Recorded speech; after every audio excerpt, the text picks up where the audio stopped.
Hi friend, नमस्कार। मैं आज से आपके लिए राजस्थान जीके में एक शॉर्ट श्रृंखला स्टार्ट करने जा रहा हूँ, जिसके माध्यम से आपको राजस्थान में अधीनस्थ बोर्ड के और आरपीएससी के जितने भी एग्जाम हैं, उन सभी एग्जामों में राजस्थान जीके के लिए कहीं और से पढ़ने की आवश्यकता नहीं पड़ेगी। मैं पूरी कोशिश करूँगा कि मैं इस वीडियो में सभी पहलुओं को टच करूँ और लगभग जितने सवाल आपके ऑब्जेक्टिव टाइप बन सकते हैं, उन सभी सवालों को मैं इस वीडियो के माध्यम से डिस्कस करूँ। सबसे पहले तो मैं आपको बता देता हूँ कि अपने डेली के 2 वीडियो आएँगे, उसमें राजस्थान की कंप्लीट जीके आपको पढ़ाई जाएगी और साथ में इंडिया जीके का वीडियो भी मैं बहुत जल्दी आपके इस चैनल पे लाने वाला हूँ। अब आपको करना क्या है, इस चैनल को अधिक से अधिक सब्सक्राइब करना है और लोगों तक पहुँचाना है। अब सवाल आएगा सर पहले आप क्या स्टार्ट करने जा रहे हो? तो मैं सबसे पहले जो है वो राजस्थान के अंदर राजस्थान का इतिहास स्टार्ट करने जा रहा हूँ, जो कि एक जटिल टॉपिक है, लेकिन मैं कोशिश करूँगा कि मैं इस इतिहास को आसान शब्दों में आपके सामने रख सकूँ। तो सबसे पहले हम बात करेंगे आज बीकानेर के इतिहास के बारे में। तो सबसे पहले तो हम बात करते हैं बीकानेर के इतिहास के बारे में। तो बीकानेर में सबसे पहले एक क्वेश्चन बनता है कि साहब बताइए बीकानेर में कौन-सा राजवंश था? तो बीकानेर में सबसे पहले जो राजवंश था उसका नाम है राठौड़ राजवंश। क्या नाम है? राठौड़ राजवंश। अब सवाल आएगा साहब राठौड़ राजवंश कौन कहाँ से आया? तो सुनो मेरी बात। कहा जाता है कि दक्षिण भारत में एक राजवंश था राष्ट्रकूट। वो राष्ट्रकूट कालांतर में उसके कुछ लोग निकल के चले गए और उत्तर भारत में वही राष्ट्रकूट जो है वो राठौड़ों के नाम से जाने लगे। कुछ मत ऐसे मिलते हैं कि हमारे यूपी वाले क्षेत्र में एक शासक था कन्नौज का जयचंद गढ़वाल और उस जयचंद गढ़वाल के जो वंशज हैं वो राठौड़ के जो है वो कहे जाने लगे। अब अपन को इस बात में जाना नहीं है, अपन को बस ये ध्यान रखना है कि बीकानेर में राठौड़ राजवंश का शासक था। अब कहा जाता है कि कन्नौज के यहाँ से या दक्षिण भारत में राष्ट्रकूट के यहाँ से कुछ लोग आते हैं और सबसे पहले एक व्यक्ति है जिसका नाम है राव सिंहा। और राव सिंहा जो है वो जोधपुर में आदि पुरुष या मूल पुरुष के रूप में अपने राठौड़ वंश की स्थापना करता है। अब उसी जोधपुर में कहा जाता है कि राव सिंहा के वंशजों में एक व्यक्ति है रणवल का बेटा राव जोधा। और जोधा जी जो है वो कहा जाता है कि एक दिन दरबार में बैठे होते हैं और दरबार में जोधा बैठे होते हैं तो कहा जाता है कि दरबार में उनके छोटे भाई राव खांडल जी बैठे थे और साथ में उनका राव जोधा जी का बड़ा बेटा भीखा बैठा हुआ था और साथ में अन्य सभी लोग थे। तो कहा जाता है कि राव जोधा ने अपने छोटे भाई कांधल और अपने बेटे भीखा पर एक व्यंग कसा, एक तंग कसा। और तंग था कि काका और भतीजा कुछ ऐसी बातें कर रहे हैं जैसे कोई नया दुर्ग बसाने जा रहे हो।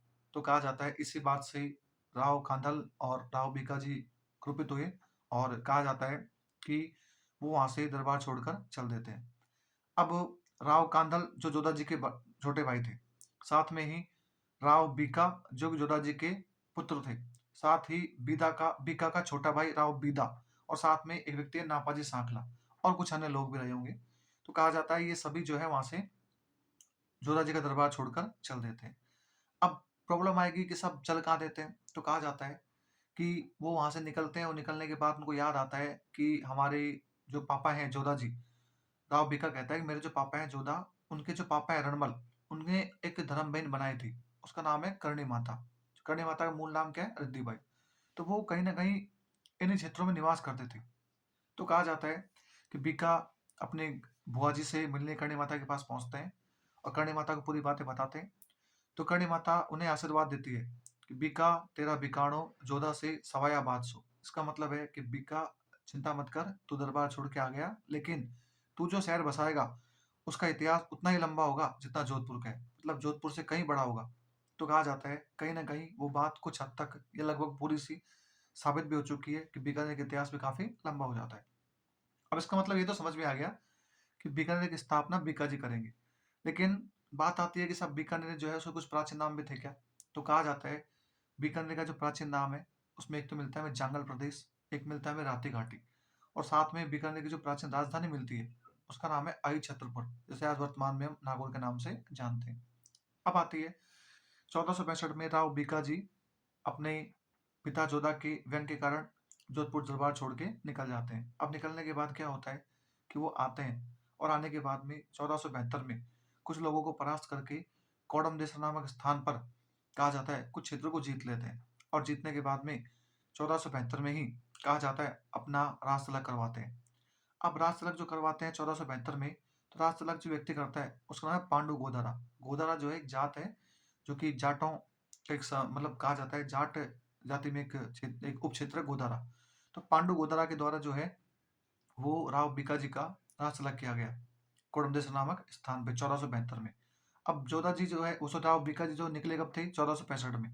रासला कब होता है 1472 में। किस क्षेत्र में होता है कोडमदेसर में। ये कहाँ पड़ता है आज का बीकानेर क्षेत्र में।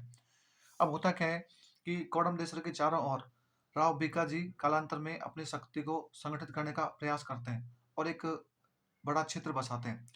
और वो जो क्षेत्र है वो 1472 से लगातार साम्राज्य का विजित करते करते लगभग 1488 सन आ जाती है। और 1488 आते आते कहा जाता है कि राव बीका जो है एक नए साम्राज्य का उदय करते हैं और 1488 में एक नया शहर बसाते हैं और उस शहर को हम बीकानेर के नाम से जानते हैं। अब सवाल बना बीकानेर शहर की स्थापना कब होती है तो क्या बोलोगे 1488 ईस्वी में। अब क्या होता है कि जो बीकानेर शहर है उस बीकानेर की शहर की जो स्थापना है वो वैशाख शुक्ल द्वितीया को हुई थी। वैशाख शुक्ल द्वितीया को। लेकिन कुछ किताबें मानती हैं कि वैशाख शुक्ल द्वितीया को नहीं होकर वैशाख शुक्ल तृतीया को हुई है। लेकिन आरपीएससी ने फाइनली इसका आंसर क्या माना है वैशाख शुक्ल तृतीया। तो हम कहेंगे कि बीकानेर शहर की स्थापना जो है वो वैशाख शुक्ल तृतीया जिसे हम आखा तीज के नाम से भी जानते हैं या अक्षय तृतीया के नाम से भी जानते हैं उस दिन होती है। इसका ध्यान रखना। आरपीएससी काफी बार एक सवाल पूछ चुकी है कि बताइए वह राजस्थान का कौन सा शहर है जिसकी स्थापना आखा तीज के दिन होती है। तो क्या बोलोगे बीकानेर। अब जोधा जी बीकाजी जो है वो अपना एक शहर बसा लेते हैं जिसे हम वर्तमान बीकानेर के नाम से जानते हैं। अब जब बीकाजी ने नया शहर बसाया तो बड़े प्रसन्न हुए और प्रसन्न होने के बाद कहा जाता है कि उन्होंने एक गोल चांदी टाइप आकृति की एक पतंग बनाई और वहां खुशी के मारे उड़ाई। तब इसे एक रिवाज से चल गया कि बीकानेर में जितने भी लोग हैं वो मकर संक्रांति को पतंग नहीं उड़ाकर आखा तीज के दिन पतंग उड़ाते हैं। जबकि आपको पता होगा राजस्थान में पतंग महोत्सव जो है वो जयपुर का प्रसिद्ध है। अब आती है बात ध्यान रखना बीकानेर में पतंग जो है वो आखा तीज को उड़ाई जाती है। अब कहा जाता है कि जोधा जी की मृत्यु के बाद में जो शासक बनते हैं वो है राव सूजा।